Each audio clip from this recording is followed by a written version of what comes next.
If you have those moments in your life where you just know inside and out it's something you're supposed to do, I just knew.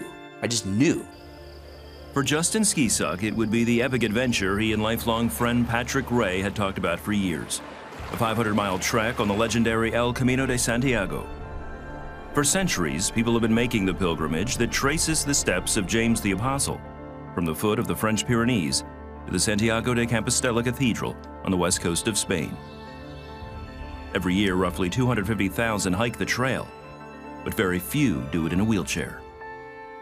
I just said, hey, do you want to go across 500 miles in northern Spain with me? And his answer was, yeah, I'll push you. I didn't have any other thought than, yeah, I'll push you, because we've just shared so much of life together, and it was just one more opportunity to build more memories. It's a friendship that started 40 years ago. Together, they have supported one another through tournaments, graduations, milestones, and even disease.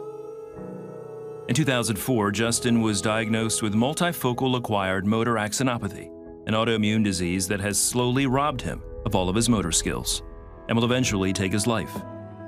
It has left him completely dependent on his wife Kirsten for daily care.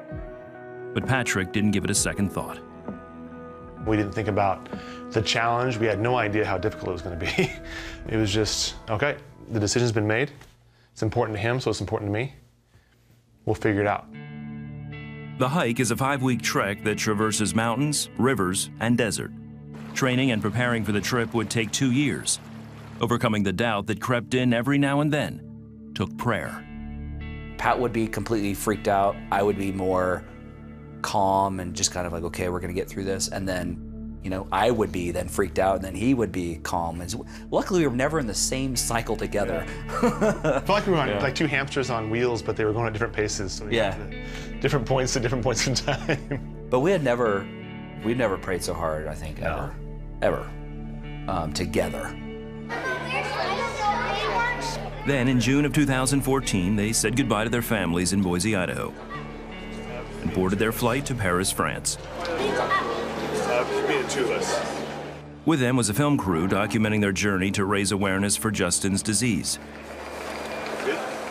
2 days later, as they made their way up the Pyrenees Mountains, reality set in. The trail consistently pitches one way or the other, and so we're always on a little bit of an angle to the right or the left, and so Justin's constantly having to move back and forth to shift his weight while communicating to me what he's going to see coming up. Come on. Come on. We had some very steep declines, and we had safety harnesses attached to me, and they'd have to, 2 or 3 people would have to get behind Patrick. Stop. Stop, Pat. Pat, stop. Stop. Okay, back up. Back, okay. Okay. My wheelchair weighs about 250 pounds with me in it, and the weight of gear and the chair itself and whatnot. So it's quite heavy, and it'll pull you straight down a hill, and it's very slow moving going up.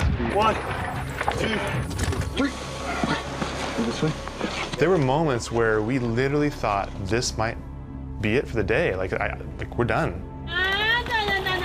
Mechanical malfunction. Oh gosh. It's hard not to feel like a burden in this. Dude. Got it? Oh, cramping. And I don't know how much time he has. You know. It's really hard to let somebody do that for you.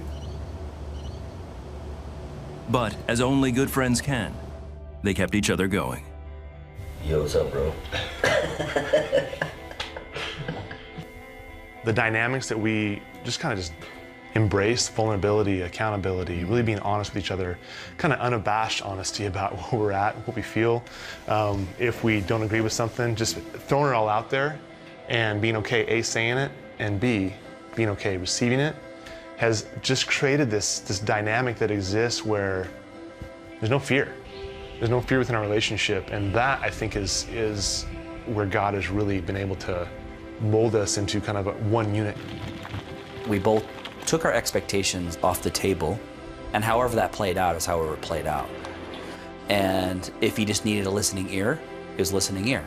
If you need somebody to laugh with, somebody to laugh with. You need somebody to cry with, he needs somebody to cry with. I just wanted to be there for him. Okay, seriously, dude, it's time to walk. I'm just faking it, guys. But their honesty and trust wasn't the only thing that got them through the journey. God was with us every step of the way. There we go. Someone will show up out of nowhere. High five. You have those, you call them angels, and whether they're angels or not, I don't know, but they're people that God's using. We met people from 27 countries. We had over 100 people help us. So think about that, at least 100 moments or periods of time where people were placed in our path for a reason. With God and the help of complete strangers, Justin and Patrick finished their pilgrimage in 35 days. Looking back, they have come to appreciate their friendship even more. For them, it's not about sacrifice or humility.